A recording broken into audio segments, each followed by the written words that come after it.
You know, we don't know why we're here and we don't know where we go. People give theories, but they don't talk about how rudimentarily, how do I say it? The feelings that you have when you start to think about that. Because I have those feelings every day, Dave. Every day I think about my why do existence. Why do we need to know? Why do we need to know? Like that's when someone gets into these questions with me, like, why do we need to know? Like, and to sort of emphasize that, right? Like, and we're going to go there. Like, we kind of skirted around the subject a couple of times now. We're not going to be able to not go there. If you Sorry. think about it's all right. It's not your fault. If you think about the existentialism of the universe, how Yes. potentially big it could be to think that there couldn't be another form of intelligent life is probably quite naive, like at best, maybe worse. I don't care what you believe to think there's not another form of life somewhere, even if you're totally God or whatever. You have to realize that there's other intelligent beings doing something else in another universe or another place or whatever. Well, let me flip that up and just talk you through some of the impossibilities of the fact that there's intelligent life on Earth. Because when I started to figure out the numbers behind whether there could be life on Earth, from the perfect placement of the planet to the sun, to the right level of water, to the amount of hydrogen that gives us the core energy that we need, to the fact that microbes were able to start somewhere, that then cell structure continued to grow beyond that into plant life, and then from plant life, how do we move from plant life into living life, like through some crazy event?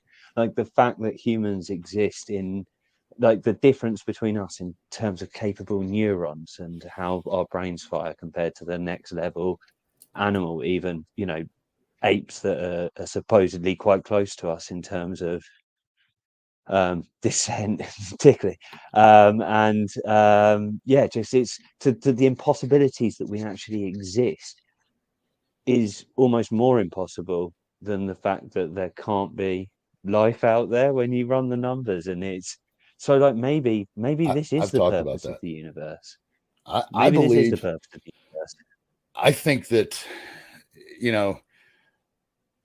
so I'm going to not say my true beliefs, and people that watch the show know that, because I don't have enough followers yet to reject half the people that follow me. But I will get there. I just ask people to think about it, and they can make up their own decisions. I still don't know what I believe in truth. I find it fascinating. I have come to, and if you don't want to tell me, that's fine. But I'm guessing that you're probably like maybe late 30s, early 40s, somewhere in there. Yeah, I'm 38 in 6 days. 38. The only reason I even said late 40s. I'm still 37. It was hard to see and take the age off with that beard. So I was like, that's why I was like, it does age me. And he talks like he's 50. So, but I will say this, and this only comes from, I studied a bunch of religions. I studied like pretty much every single major religion, and then many offsets of some of them. Right. And I came to a place where, between my studies and between the experiences that I had, that just kept delivering sign after sign, and I stopped ignoring the signs. And what would used to be, and I've told this story on my channel, but what used to be where I'd get, maybe a sign maybe every 6 months or something, I now get a sign, maybe 6-7 times a day, sometimes even more, that tells me that I'm on track. So between what all I've studied, I've come to the belief, because here's what I come to, right? I try to put my mind, I like the way you said it, but I try to put my mind, if I was an almighty being and knew everything, right, I would be pretty bored. I don't know if you've thought about that concept, but if you have no more questions, there's no more happiness, there's no more disaster, there's no nothing. And we've all come to the realization of that. So if I was that being, right, then two things. One, I would create a place that, and I would have the ability to do so, but I'd create a place that a little piece of me could go and experience life and the creation of it and the beauty of it and the happiness and the despair, because you cannot have one without the other. It is what the yin yang is all about, and it's one of my favorite symbols. I even added scales to it because I call it karmic justice, but within that structure that God created, that's how I see it. If I was that person, right, and I created that place, then I would also know that depending on where life was, evolution wise, where it evolved, I would then send messengers down that speak different languages, because there's like thousands of languages on this earth, and at different times, to explain. And that's how I see it, because there's not, and that's why, once I've read all these books, they're all the fucking same, Dave. Every single one of them, and I don't care what they say, and they argue for that my book is the right one, but they're all the same. They've all got stories of a great flood as well. Say that again. One out there. They've all got stories of a great flood as well. I'm going to throw. They absolutely, dude. They absolutely do.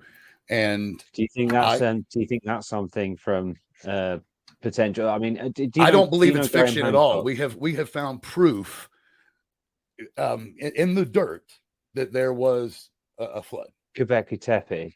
And oh my God, have you seen about? Have you been following that for the last, what is that now, 10 years? Yeah, it's almost not 10 that years long. since I they mean, found it. Or I thought it was. I think it's 2013, dude.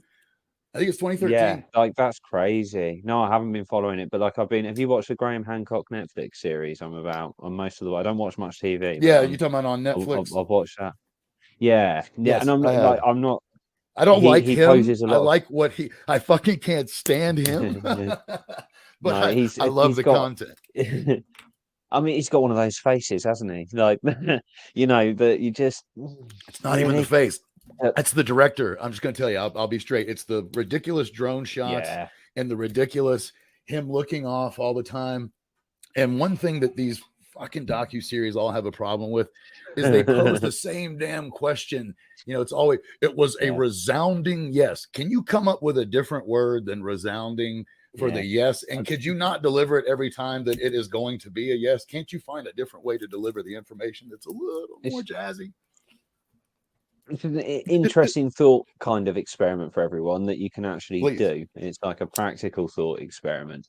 You go and find a documentary about something that you're on the fence about, something that you're not sure either way, and then watch it in a foreign language with subtitles. Oh wow. And actually understand what they're doing, because you're not listening to them. Like all of the way, the lighting, the music, how they present stuff, you're just reading angles, the words.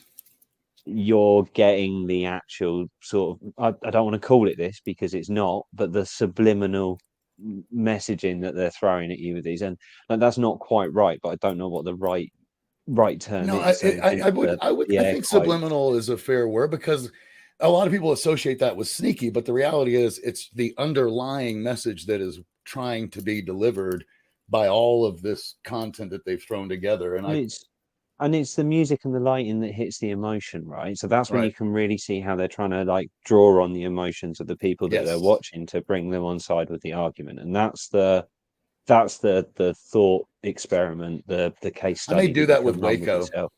I don't know if you saw, but Netflix just put out a right before the 30th anniversary of or 20th. This is 2023. Sorry. No, it was 30th because it was 93. Jesus, I was right the first time. Anyway, they did a thing called Waco, American Apocalypse, and it was a docuseries. And I've already watched it, but I think I'm going to do your experiment because I've already watched it. I would like to go back and watch it and see what my feeling is and how it changes when watching it, maybe like in Spanish and reading it in English. Because that's what you're referring to, right? Putting in a different language, and then it doesn't matter what language, you just need to have the subtitles and not be able to understand that language. Maybe I'll go with French so it sounds sexy.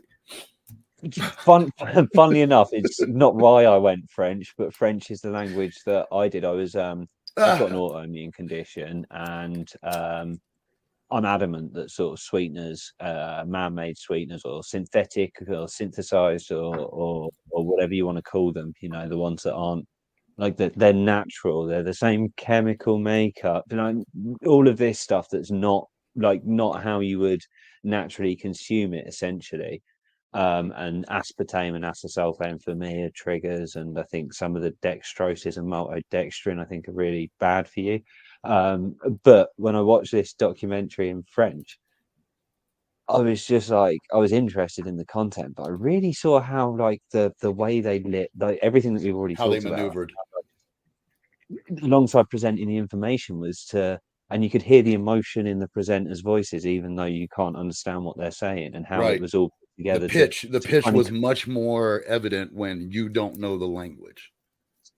yeah, kind of, even though you don't understand the I suppose The the inflection. I mean, essences that's and probably the best word. I think inflection. the Yeah, inflection in their voice, the drops, and you know, because I mean, I'm telling you, Waco was a good one, but I had some issues with it. Also, again, due to the way it's always the way they present on these yeah. documentaries. It's not the Well, information, you know. well, it's not an this is like the, and I take this back to the early 90s, and I was born in 85, so I can't really anecdotally go much further back than the No, early I get it. 90s, I and get it.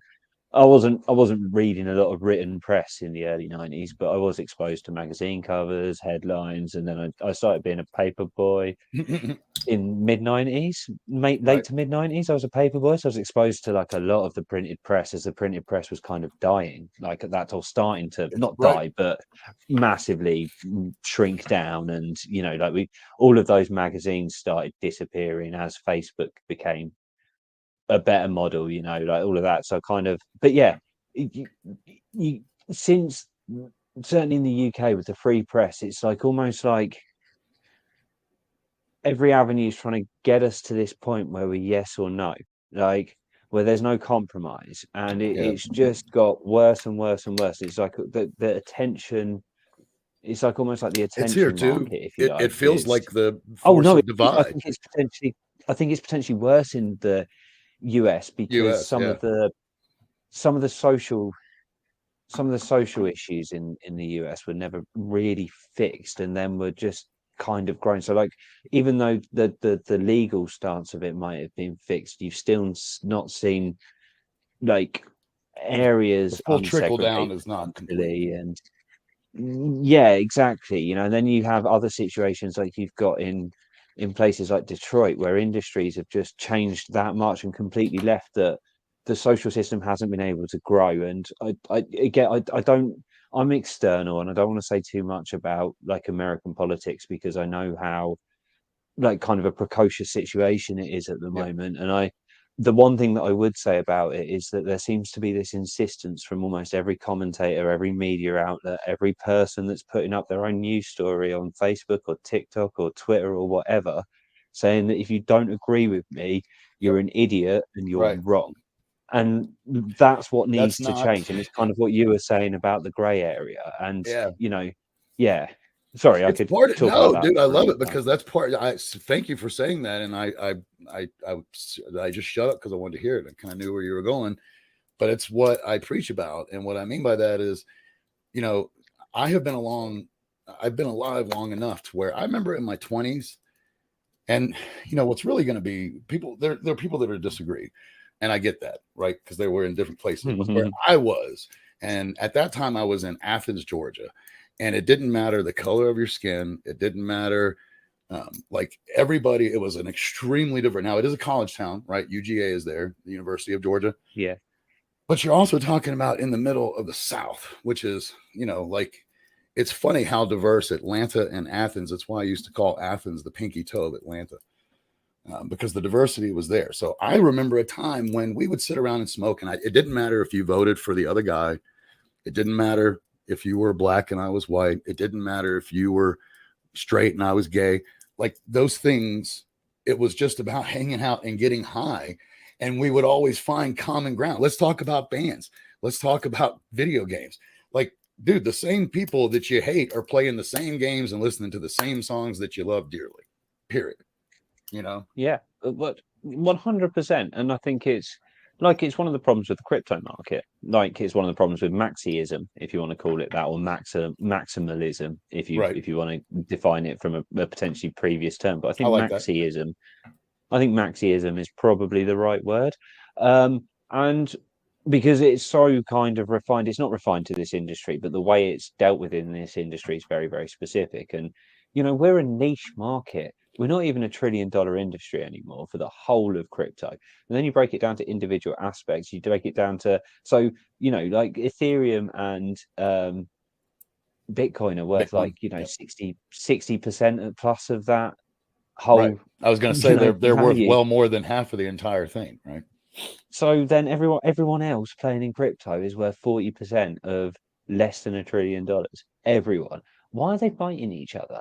Like, why? And They it's should not work everyone, together. but 100%. And like, it's you break it down, and you see it. You see human nature play itself out. You see that, like, even on blockchains, and then like right now on Polygon, and I'm not one. As you've got this on Polygon NFTs, you've got people that are like trying to create like OGs and the new people. And like, why is there a difference in name? Like, why aren't we just using Polygon NFTs? Like, and why are there people out there encouraging this? And like, why are we so short-sighted that Yeah, we it's can't learn from the lessons of not just the last 18 months, not just the last sort of 5 years through COVID, but our just the entire last history. 15 years through 2008, a recession and a worldwide, reduction in public spending that's led us to the position that meant we couldn't deal with two sort of global disasters in terms of COVID and the war in Ukraine.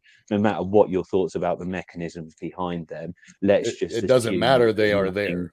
Yes. sinister going on, and they just happened. And even in that principle, because of the way that austerity and the way that we've dealt with our economics and the position that we've got ourselves into, we just weren't in a capable position to handle that. And it's not going to get better in the short term from my perspective. And Dude, I we've think we're at talked this about point it where we before.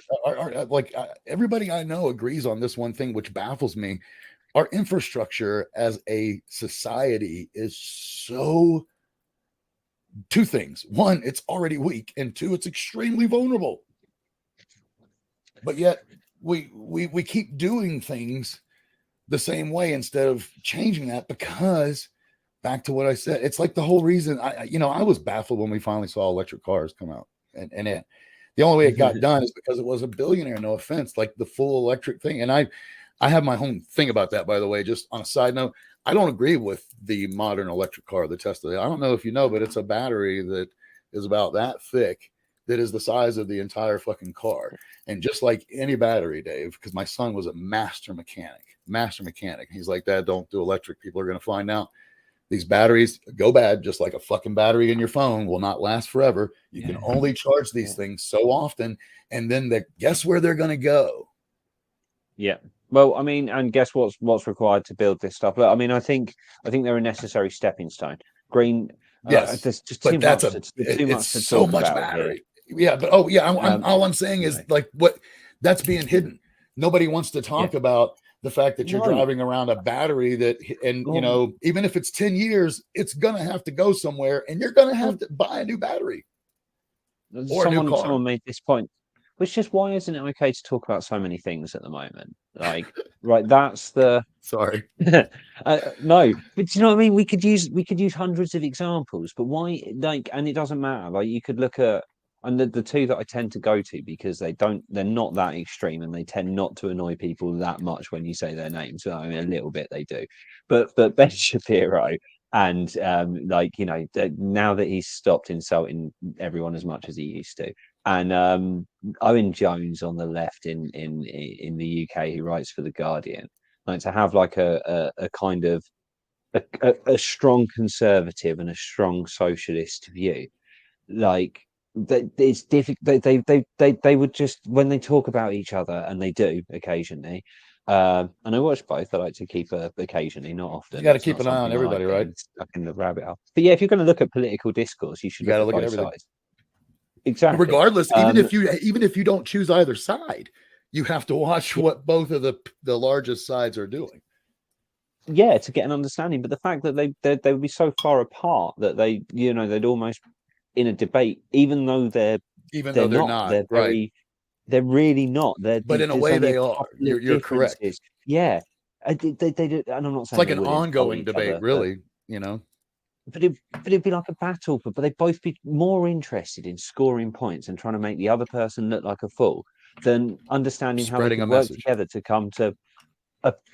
In the UK, we call it liberal. We don't mean left. We mean central, very, very centrist. From a like, the Liberal Democrats were the centre party, if you like. So, and Gotcha. I see liberal as sort of promoting human rights and allowing people to live and let live kind of philosophy, if you like. So when I use that Right. terminology, just to clarify for any American friends that are listening, Yeah. that's what I mean by it. But like this sort of very liberal philosophy, and I think both those people have got quite a liberal philosophy when it comes to that live and let live, and they just feel strongly differently about a couple of things, like maybe wealth distribution and maybe the family dynamic and stuff like that might be two key sticking points, but they'd be trying to score points rather than understand how those two things working together could potentially solve some of the Yeah. societal issues that we're facing at the moment. I want to add this to that because I've said this before, and I think you'll get it if I say it correctly and I'm not too high. But it is my personal belief. Okay.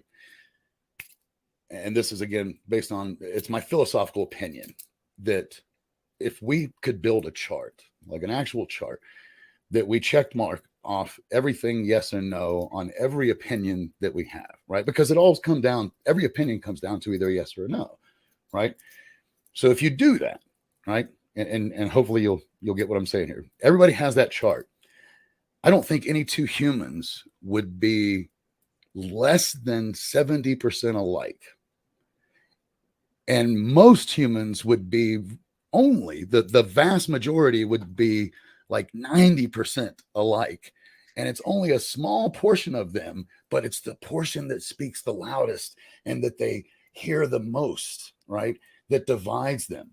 Because you take any two people that are on the most extreme, I guarantee you put them together and if you like this, you like this, you like this, it's just going to be yes all the way up the line until it gets to, okay, who do you vote for? No, fuck that guy. I hate him. Yeah. So No, I get I believe completely. it's anywhere between 70 to 90% we're all like in regards to 100%. what we enjoy and what we do, because that you can see it happen in fads. If it wasn't the case, then we wouldn't all go out and buy parachute pants in the fucking 80s. Everyone thinks murder's bad, right? Like, do you know what I mean? Like, there's a lot of common law, and I think that's another difference. I think a difference between, and it comes, I think, from having like 50 countries wrapped into one, which is essentially Right. where you are at with your legal system and etc. There's lots of different sort of federal state stuff going on, but Whole nother you don't conversation. really have a common law structure. Do you know what I mean? And I think that like But the fact is we're so much in is common, it's ridiculous. That's my point. Like if you yeah. could, work that algorithm out to where, it showed everybody who they were, you're not going to have people that are even, I don't even believe they would be 50-50. You kind of do have that in a lot of Europe, I think, and yeah, I think it's like it's like we a lot of Europe is policed by consent, and you see it when there's protests, like massively, like oh yeah, no, they let themselves be policed. Like we're not going to force change on them unless they want it, kind of stuff. Like, and yeah, I don't know. It's very interesting culturally to see how I suppose and there's so many points that all kind of round in together, but are kind of so fragmented at the same time. But when you look at the dollar being a reserve currency and how that's driven like a model and an ethos and pushed, um, and again by having like a not having a common law kind of structure as such, that's kind of been pushed by the economic model and the success following World War One and the amount of money you lent to the world to do a good thing. Don't get me wrong, I believe it was a good thing, and the same in World War Two. But Right. America profited massively from it. It allowed them to Massively debase their in currency both. from gold. Yeah, 100%. I mean, like we're still paying back America from World War One, I think, in the UK, or we only recently paid it off. Like, and it's so like a lot of the debt that we're potentially and arguably still in has grown from that industrial revolution and stuff like that has been built from World War One, World War Two, and Yep. then just like compounded, and it's with and got worse and worse. And this is just to because I've just thought of this, and I wanna wrap it in because I think No, it's get it. pertinent. Go. But if you were running on something like Bitcoin, you couldn't convince your country to go and fight a war. You couldn't convince your citizens. Right. It'd be very hard to To convince your put their citizens lives on the to line. pay. And you can't print money. You can't just magically. There's no magic money tree, which there is at the Right. moment. Like people say, "What's a magic money tree?" Well, it's called central banking. Like it's. um, sorry, but like No, it's you got me. true from my perspective. From my perspective, I think that's almost a fact. Oh no, you can't just make money appear. Right. Have you been following central banks for the last 150 years? Anyway, like it's so Bitcoin Bitcoin stops that from happening because there's no it's defined, it's definitive, and yeah, you can't convince your country to pay for a war. If you've got to get your country to fund a war, they're going to tell you very politely to go somewhere else. Right. How much gold And do you you might have, be able or how much are you going to give yeah, us over the next 20 yeah. years in gold? You know, I want 50% of all your Bitcoin earnings. right. I'm not having that, and there's more of us than there are of you. You might be able to convince your country to pay to defend an attack because there's there's a lot of peril there. Like, and everyone might think this is a good thing because we don't want to be in a war. But to convince people to go to war to attack another Yeah, country would be almost I agree. impossible in a economy fully funded on something like Bitcoin. And I'm not saying Bitcoin fixes all of our problems, but I think it just wraps nicely into what we were saying. I think what it offers, and I mean crypto and as a whole, is it offers a much more, and in the simplest, and I do mean the simplest. I'm not going to get into opening this nutshell, okay? But it is a more level playing field of a currency versus the ones that we've had in place, which that's why it has the ability to do what it has the ability to do. But again, back to what we started, coming full circle, that's also why I think there's going to be a lot of people that push very hard against it, and you got to get some people with some real power to change it, I think. It's a ledger, isn't it? It's a ledger, where everything's visible. And someone made this point today, and I've never heard it explained that way. And I've known that's what it is, but I've never actually heard it explained that way. And is an immutable, accessible ledger. And of course, there are going to be people out there that don't like that. Wrap into that immutable, accessible ledger where everyone can see everything if they want to. Wrap into unique, individual, end user ownership with the technology that sits on top or runs alongside this magical thing that is yours very specifically, very immutably, very clear chain of ownership that you can wrap anything into, like Mary Poppins bag. Like, you can just pull whatever you want out of it. It could be physical, it could be data, it could be documents, it could be absolutely anything. It could be a pretty picture. And you know what? It could even have some utility that came with that pretty picture if you really insisted on it. There's all sorts of options for what this does for people and for humanity, and how it can, as you say, level that playing field and help the third world, as it's known, the developing countries, help them actually come up to a level equitably and in a way that isn't going to potentially destroy the planet like we did when we went through this in the last 150 years. And if we can't find those solutions, who are we to tell them that they can't cut down their forests, that they can't have this industrial and service revolution that we've already been through? Why are we that much better than them that Not only they that, but can't things do it and happen. we can? Part of evolution is the same rotations keep happening, but they happen faster and sooner and quicker. That's part of evolution. So we don't have to wait as long between revolutions. You know what I'm saying? Like, you understand what I mean? Because there's you get it. I think you get it. Yeah. And you just find the solutions. Like, don't stop people from doing something. Find the solutions that enable and create the opportunities. Like, if we've got the resources to do that, why is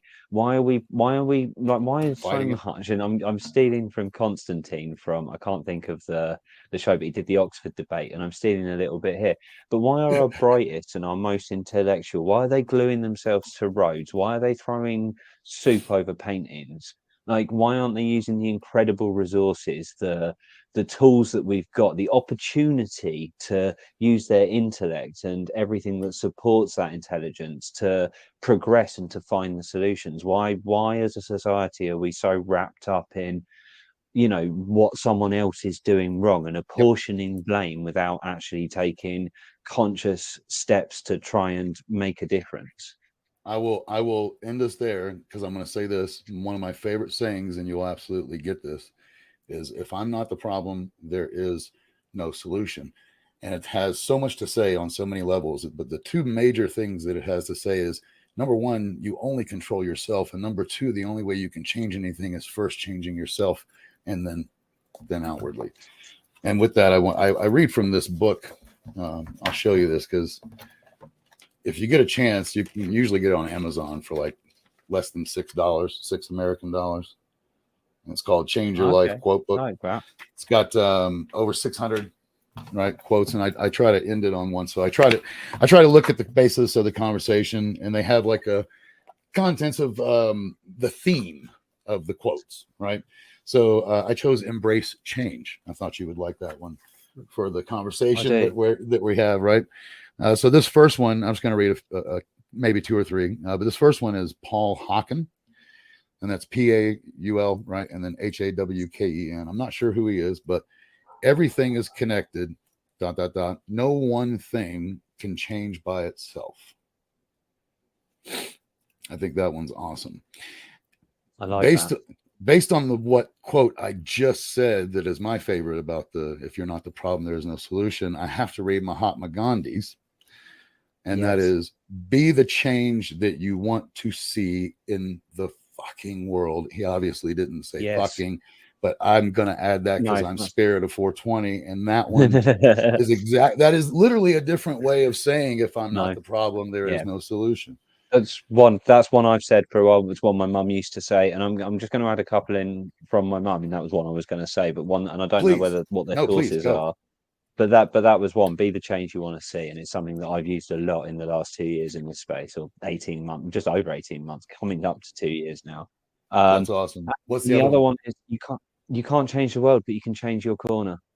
Yes. And by changing your corner, you know what comes from that. Just to sort of add some context for anyone that might need it.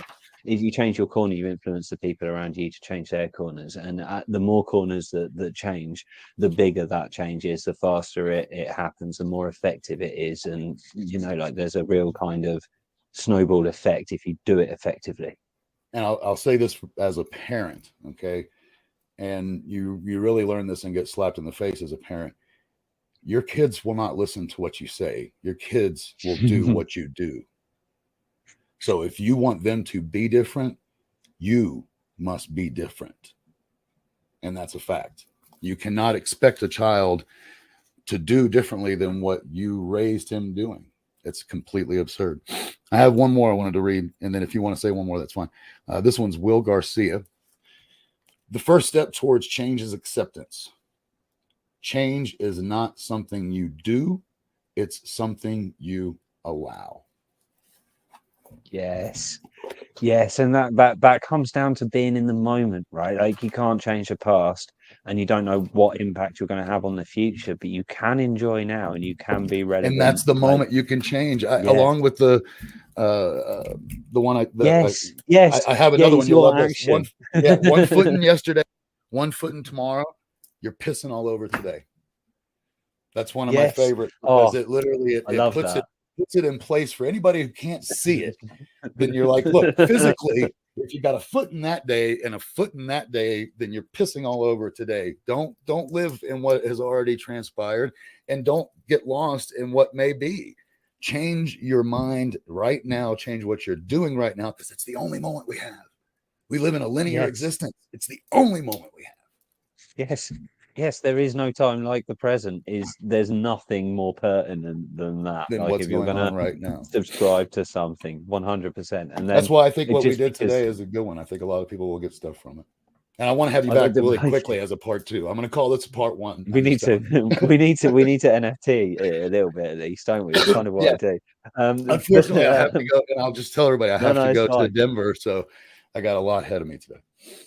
It is fine. And the last thing's in my Twitter bio, and it's been in my Twitter bio since like I started before Mum passed away. And it's big dreams start with little steps. Like if you sit there not moving, like you're never going to go doing anywhere. nothing.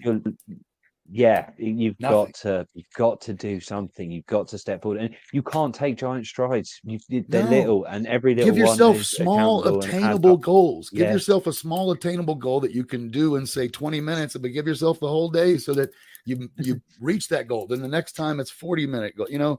Like you keep upping it and increasing it, and you'll get there. There's so much in just those 6 words. Like so much I you need love to dive into and take away if you're willing to look deep enough. Yep. Dave, I truly want to have you back soon, and we will discuss that on Discord. Do me a favor. I'm going to close out the show, but hang out in the green room for just a second after I do this. Okay. Thank you very much. Hey, we'll man, speak soon. First of all, thank you incredibly for being here. I know it took us a while to do this, but I had one of the best conversations I've had in a while. Absolutely enjoyed it. I truly am going to call this part 1 because there's going to be possibly a part 2 and a part 3, considering how how good this one was. But have a wonderful day. Have a blessed weekend, and give me a second. And I'll talk to you one more time.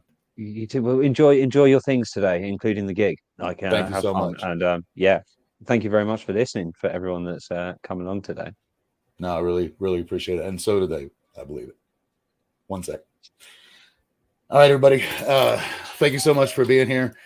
That's my time. I need to get off here because I have got to go, and I'll end up giving a flick dick. I always investigate everything I go to, including shows. And I'm going to see Fishbone tonight at the Pavilion Amphitheater in Denver, and I expect that's going to be an incredible night. So also have some other developments, but we'll get to that later. I love each and every one of you. Remember that the fact that you are like nobody else on this planet, and you can only think for yourself, is what makes you incredibly unique. That makes you special. That makes you part of the puzzle. Everything happens for a reason. Have a beautiful day. Have a blessed day.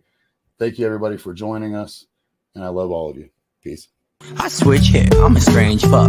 Consist on ain't something I could say well. Fill my change into the wishing for a change well.